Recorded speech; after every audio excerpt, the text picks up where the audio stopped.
ചവിട്ടിയ മണ്ണും പിന്നിട്ട പാതകളും ഏറ്റ മുറിവുകളും വീഴ്ചകളും ഒക്കെ ദൈവിക പദ്ധതിയുടെ ഭാഗമാണ്. കുരിശ് യാത്രയിൽ ആവർത്തിച്ച് രേഖപ്പെടുത്തിയിരിക്കുന്ന സംഭവമാണ് യേശു കുരിശുമായി നിലത്ത് വീഴുന്നത്. മാനവകുലത്തിന്റെ പാപഭാരം മുഴുവൻ തോളിലേറ്റി ഭൂമിയോളം താഴുന്ന യേശുവിനെയാണ് കുരിശിന്റെ വഴിയിലെ മൂന്നാമത്തെ സ്ഥലത്ത് നമുക്ക് ദർശിക്കാനാകും. OV വിജയന്റെ ഗുരുസാഗരം എന്ന കവിതയില് അച്ഛനും മകനും തമ്മിലുള്ള സംഭാഷണം ഇപ്രകാരമാണ്: ഉണ്ണി, വീഴരുത്. എന്താ വീണാലോ ബന്ധുക്കൾ ചിരിക്കും, അതുകൊണ്ട് വീഴരുത്. അതെ, വീഴാതെ നടക്കാനാണ് നമ്മൾ പഠിച്ച ബാലപാഠം.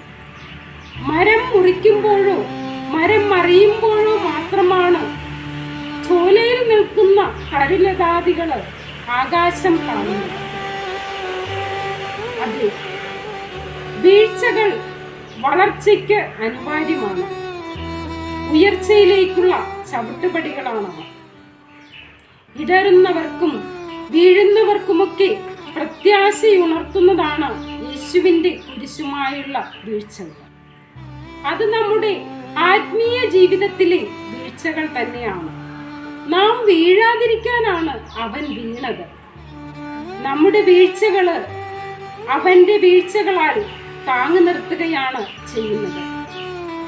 യേശുവിന്റെ കുരിശിലെ വീഴ്ചകള് നമ്മളോട് പങ്കുവെക്കുന്നത് കുരിശിൽ തീരാത്ത വേദനകളില്ലെന്നാണ്.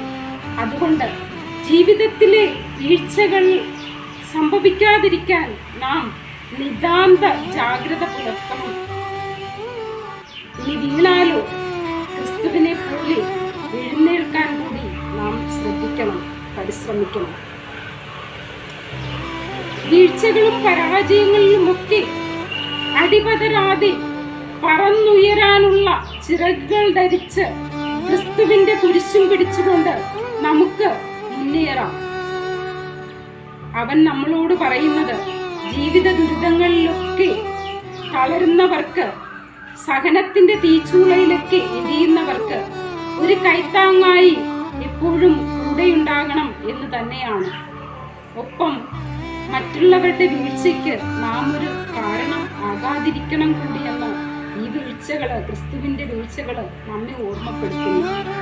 കുരിശിന്റെ ഭാരം ലഘൂകരിക്കാനല്ല, അതിന്റെ ഭാരം സ്വീകരിക്കാനുള്ള ബലവത്തായ കരുത്ത് നൽകണമേ എന്നാണ് ഈ കുരിശിന്റെ വഴിയിൽ നാം പ്രാർത്ഥിക്കേണ്ടത്. ആമേൻ.